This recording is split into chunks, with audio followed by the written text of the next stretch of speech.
अस्सलाम वालेकुम। देखिए हमारे पास फिर बहुत अच्छे क्वेश्चंस हैं और previous year Jamia Millia Islamia MBA से क्वेश्चन हैं। अभी हम यही कर रहे हैं, पिछली वीडियोस में भी हमने ये क्वेश्चंस डिस्कस किए थे, तो आज फिर कुछ क्वेश्चंस ले रहे हैं। यहाँ पे आपके पास एक डायरेक्शंस गिवन है। Direction each of this question is followed by two statements 1 and 2। जैसे ये हम पास क्वेश्चन है, उसके दो स्टेटमेंट हैं 1 and 2, एक ये दिया है एक ये दिया है। क्वेश्चन ये है हमारा, ठीक है। आपसे कह रहा है choose one if the question can be answer with the help of statement 1 alone। आपको 1 को चूज़ करना है अगर आप स्टेटमेंट 1 से इसको सॉल्व कर पाते हैं। Choose 2 if the question can be answer with the help of statement 2 alone। Statement 2 से अगर आप सॉल्व कर पा रहे हैं तो ऑप्शन 2 को लीजिए। अगर आप इन दोनों से if both statement 1 and 2 are needed to answer the question, choose 3। If question can not be answer even with the help of both the statements, choose 4। ये हमारे पास है। तो हमारे पास एक तो ये हो गया कि 1 कब चूज़ करना है, 2 कब करना है, 3 करना है, 4 करना है, क्योंकि यहाँ पे क्वेश्चन का आंसर नहीं है, बस ये बताना है कि किससे सॉल्व हो जाएगा, फर्स्ट से, सेकंड से, दोनों से या किसी से नहीं। तो क्वेश्चन हमारे पास ये है, if x, y, z are real numbers, z minus x is even और odd, x, y, z is odd, x, y, y, z, z x is even. ये हमारे पास है। तो क्वेश्चन हमारे पास क्या है कि अगर x, y, z real numbers होंगे तो क्या आप बता सकते हैं कि z minus x the difference of z x even होगा या ऑड होगा। इवन हो या ऑड हो, कुछ भी आप बता सकते हैं, तो ये आपका आंसर आ जाएगा। तो हमसे कह रहा है पहला है कि x, y, z is odd. तो अगर x, y, z ऑड हैं, x into y into z is odd, तो बताइए z माइनस एक्स इवन होगा या ऑड होगा। क्या आप इसको आंसर दे पा रहे हैं? अगर आप इसी से ही इन्फॉर्मेशन से आंसर दे पा रहे हैं तो आप 1 को चूज़ कर सकते हैं। अगर आप इससे नहीं दे पा रहे हैं, आपके पास दूसरा स्टेटमेंट दिया हुआ है x y the y plus y z plus z x is even, तो यहाँ से जो इन्फॉर्मेशन मिल रही है उसको यहाँ रखने के बाद क्या आप बता पा रहे हैं कि डिफरेंस जो है इवन होगा या ऑड होगा, तो आप चूज़ कर सकते हैं 2। अगर आपको दोनों को चूज़ करना पड़ रहा है तो फिर आप करेंगे 3, और अगर किसी से भी आप आंसर नहीं दे पा रहे हैं तो आप करेंगे 4। अब यहाँ हमारे पास जो आता है रियल नंबर्स का, पहले आपको प्रॉपर्टीज़ देखना पड़ेगा कि प्रॉपर्टीज़ क्या होती हैं। अगर मैं आपको कुछ एग्जाम्पल दे के प्रॉपर्टीज़ सिखाऊँ, देखिए यहाँ दो चीज़ हो रही हैं। एक तो मुझे z माइनस एक्स चाहिए, ठीक है, कि z माइनस एक्स डिफरेंस चाहिए। तो डिफरेंस रियल नंबर्स का क्या होता है, एक तो ये। दूसरा यहाँ x, y, z प्रोडक्ट है, तो अगर रियल नंबर्स का प्रोडक्ट है तो वो क्या होता है, ऑड होता है, इवन होता है, उससे क्या पता चलता है।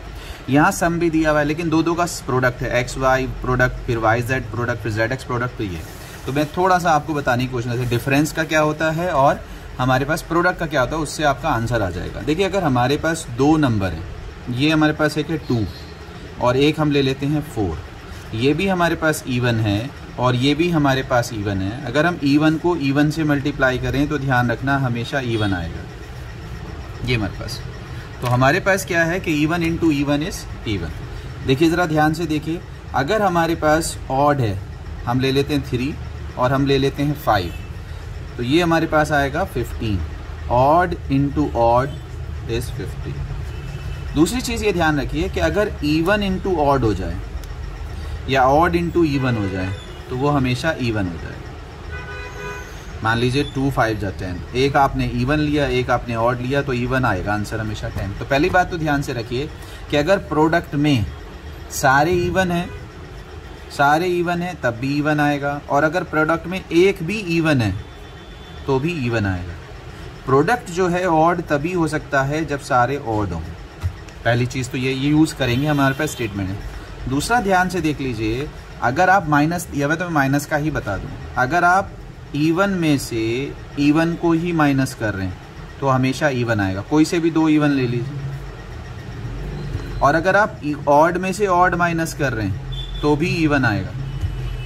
अगर आप इवन में से ऑड माइनस कर रहे हैं तो ऑड आएगा।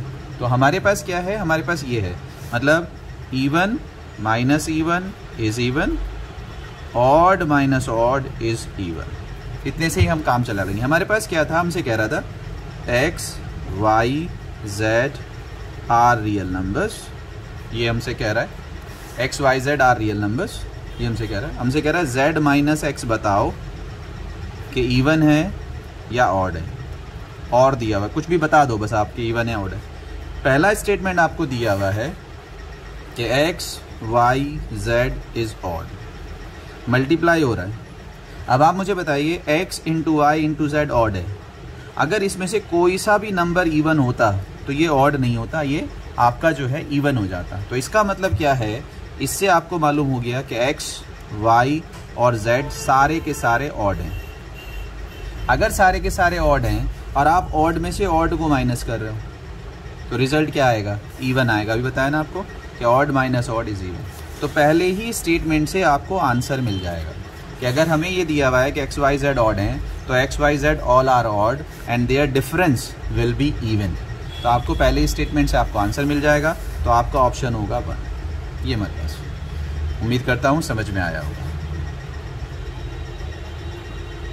देखिए दूसरा क्वेश्चन हम ले लेते हैं। इसी में से हमारे पास एक और क्वेश्चन है।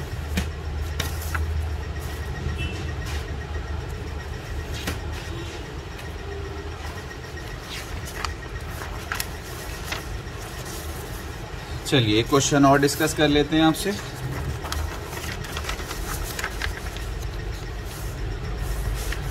ये हमारे पास आपसे कह रहा है what is the first term of the arithmetic progression of positive integers. तो क्वेश्चन अगर मैं बात करूं, आपको एपी का थोड़ा सा आइडिया हो शायद आपको, तो एपी का फर्स्ट टर्म निकालना है। ये हमारा क्वेश्चन है और इसमें जो फर्स्ट आपको स्टेटमेंट दिया है, स्टेटमेंट 1, आपसे कह रहा है sum of the square of the first term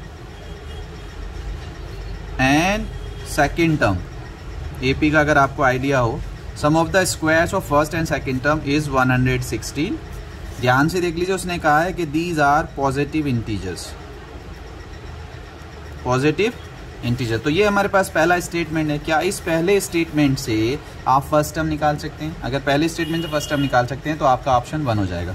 अब चलिए यही बात कर लेते हैं। पॉजिटिव इंटीजर्स क्या होते हैं? पॉजिटिव इंटीजर्स होते हैं 1 2 3 4 5 6 7 8 9 10 11 एंड सो ऑन। अगर मैं इनके स्क्वायर्स की बात करूं तो 1 का square 1, 2 square 4, 3 square 9, 4 square 16, 5 square 25, 6 square 36, 7 square 49, 64, 81, 100, 121। अगर आपसे ये कह रहा था कि दो टर्म्स का स्क्वायर का सम 116 है, तो इस वाले 11 का स्क्वायर तो 121 हो गया, तो ये तो ज़रूरत ही नहीं है क्योंकि दो का सम हमें 116 चाहिए। अब आप चेक करो इनमें से किसका सम 116 आ रहा है। देखिए किसी से नहीं आएगा। अगर आप चेक करेंगे 100 से और 16 से सम जो होगा वो 116 आएगा, यानी कि 4 का स्क्वायर प्लस 10 का स्क्वायर इज इक्वल टू 116। तो 4 इज़ माई फर्स्ट टर्म। तो ये हमारा आंसर। तो आपसे क्या कह रहा था, the sum of the square the first and the second term is 16। तो फर्स्ट से मेरा आंसर आ गया। अगर आप चाहें तो यहाँ पे इसमें ये दिया हुआ है the fifth term is divisible by 7 कि क्या ये हमारा एपी जो है, सिर्फ कंफर्म करने के लिए। अगर हमारा पहला टर्म 4 है और दूसरा टर्म 10 है तो 6 का डिफरेंस आ गया। एपी में क्या होता है, डिफरेंस सेम होता है। तो फिर आएगा 16, फिर आएगा 22, फिर आएगा 28 एंड 28 इज डिविजिबल बाय 7। तो ये जस्ट टू कंफर्म है, अदरवाइज आंसर तो मेरा पहले से ही आ चुका है। तो ये हमारे पास है। तो इसका मतलब यहाँ पे ऑप्शन हो जाएगा हमारा फर्स्ट। एक क्वेश्चन और देख लेते हैं।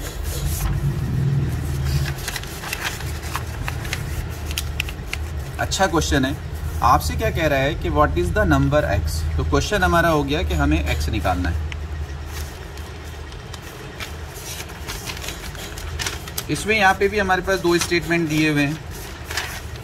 आपसे कह रहा है प्लीज ध्यान से देख लीजिए, what is the number x. हमें जो दिया हुआ है कि हमसे कह रहा है नंबर एक्स बताइए। तो क्वेश्चन हो गया आपको एक्स फाइंड करना है।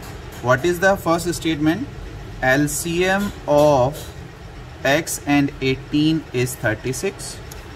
सेकेंड आपको दिया हुआ है HCF of x and 18 is 2। तो हमसे कह रहा है एक्स बताइए। तो क्वेश्चन इज एक्स। अब आप बताइए क्या LCM of x and 18 is 36, तो क्या इस स्टेटमेंट से आप एक्स निकाल सकते हैं? ध्यान से देख लीजिए, ये एलसीएम है और 36 जो हो सकता है, अगर क्योंकि यहाँ पे पहले ही आपको पता है प्राइम फैक्टर्स, मैं बहुत सारी चीज़ें बता सकता हूँ कि भाई 18 के प्राइम फैक्टर्स हैं 2 × 3 × 3, 2 3 जा 6 या 18। अब होता क्या है, एलसीएम में होता है जो कॉमन फैक्टर्स हमें लेने थे, हमें लेना है 36। तो 2 × 2 × 3 × 3। तो यहाँ 3 हो सकता है, 9 हो सकता है, 18 खुद हो सकता है, 36 खुद हो सकता है। तो 36 और 18 का 36 हो सकता है, 4 हो सकता है। तो x की बहुत सारी वैल्यूज़ हो सकती हैं जिनका एलसीएम 36 हो। x 12 हो सकता है, ठीक है, x 18 हो सकता है, x 36 हो सकता है, x 4 हो सकता है। तो आपको इस पहले स्टेटमेंट से x नहीं पता चल रहा है। इसी तरह से आपके पास HCF है x और 18। अगर HCF x और 18 है और आपका HCF आ रहा है 2, तो यहाँ 2 हो सकता है, तब आपका HCF 18 आएगा। यहाँ 6 हो सकता है, नहीं 6 नहीं, यहाँ पे आप समझ लीजिए 14 हो सकता है। 14 का आपके पास मतलब जो फैक्टर्स यहाँ हैं इनको छोड़ के 2 तो यहाँ होना चाहिए, 2 के साथ कुछ भी हो सकता है, मतलब 2 हो सकता है तब भी HCF 2 आएगा, 2 के साथ में 5 लगा दूँ तब भी HCF 2 आएगा, 2 के साथ में 7 लगा दूँ तब भी HCF 2 आएगा। बहुत सारे नंबर्स हो सकते हैं, तो आपको इससे भी पता नहीं चल रहा है। तो अलग अलग आप नहीं, मतलब किसी एक से आप नहीं निकाल सकते। अदरवाइज मैं आपको सिंपल सी बात करूँ, आपके पास एक फार्मूला होता है HCF and LCM of 2 numbers, their product is equals to the product of numbers. शायद आपने बहुत आसानी से पढ़ा हो, 2 नंबर्स का प्रोडक्ट उनके HCF और LCM के प्रोडक्ट के इक्वल होता है। तो HCF गिवन है 2, LCM गिवन है 36, 1 नंबर गिवन है 18, अनदर नंबर आपको निकालना है 18 2 जा 36, 2 2 जा 4, x इज इक्वल्स टू 4। तो HCF भी यूज़ करना पड़ेगा, LCM भी यूज़ करना पड़ेगा, then you will get the x। तो इसका मतलब इस वाले क्वेश्चन में आपको दोनों स्टेटमेंट्स यूज़ करने पड़ रहे हैं, तो यू हैव टू चूज़ 3। 4 तो तब आता है जब हमारे पास किसी से भी हमारा आंसर ना आए। तो उम्मीद करता हूँ ये आपको समझ में आ गया होगा। चलो एक क्वेश्चन और सामने आ रहा है, तो इसको भी चेक कर लेते हैं। आपसे क्या कह रहा है, what is the total number of ways to reach A to B in the network given. ठीक है, ये हमारे पास है। तो हमारे पास क्या है, अगर हम बात करते हैं कि भाई हमें जाना होता है, तो आपको क्या करना होता है कि भाई मैं ये कहता हूँ हमेशा जब परमुटेशन कॉम्बिनेशन के क्वेश्चन करते हैं कि आप अपने स्टेप्स बना लीजिए कि यहाँ से यहाँ तक जाने में आपको कितने ऑप्शन है, यहाँ से यहाँ तक जाने में आपको कितने ऑप्शन है, फिर यहाँ से यहाँ तक जाने में कितने ऑप्शन है, और यहाँ से यहाँ तक जाने में कितने ऑप्शन है, और उनको प्रोडक्ट कर दीजिए। बस इतना सा आंसर है। जैसा आप यहाँ से यहाँ आने में आपके पास 4 ऑप्शन है, आप इस तरह से जा सकते हैं, इस तरह से जा सकते हैं, इस तरह से, इस तरह। लेकिन अगर आप किसी एक जगह पहुँच गए तो आपके पास सिर्फ 2 ही ऑप्शन है, चाहे आप यहाँ से पहुँचिए, चाहे आप यहाँ से पहुँचिए, चाहे यहाँ, तो यहाँ सिर्फ 2 ऑप्शन है।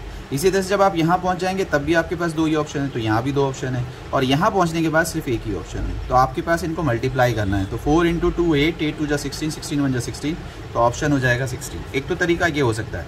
एक तरीका आप ये भी कर सकते हैं कि भाई हम पहले तो इसके लिए चूज़ करेंगे कि यहाँ के लिए, तो यहाँ पर हमारे पास 1, यहाँ पर हमारे पास 2, यहाँ पर हमारे पास 2, और यहाँ पर हमारे पास 1। तो इस सीक्वेंस को अगर हम फॉलो करते हैं तो हमारे पास 4 ऑप्शन है। तो 4 इसके लिए, 4 इसके लिए, 4 इसके लिए, 4 इसके लिए, चारों को ऐड करेंगे 4 + 4 + 4 + 4, मतलब इसमें ऑप्शंस लेते हैं। ऑप्शन 1 के 4 ऑप्शन, सेकंड अल्टरनेट जो हमारे पास उसके 4 ऑप्शन, थर्ड के 4, फोर्थ के 4, तो हमारे पास 4 + 4 + 4 + 4 इज 16। तो हमारे पास जो ऑप्शंस होंगे 16 होंगे। तो ये हमारे पास क्वेश्चंस थे। आप कोशिश करिए, फिर इसमें डिस्कस करते हैं इससे आगे।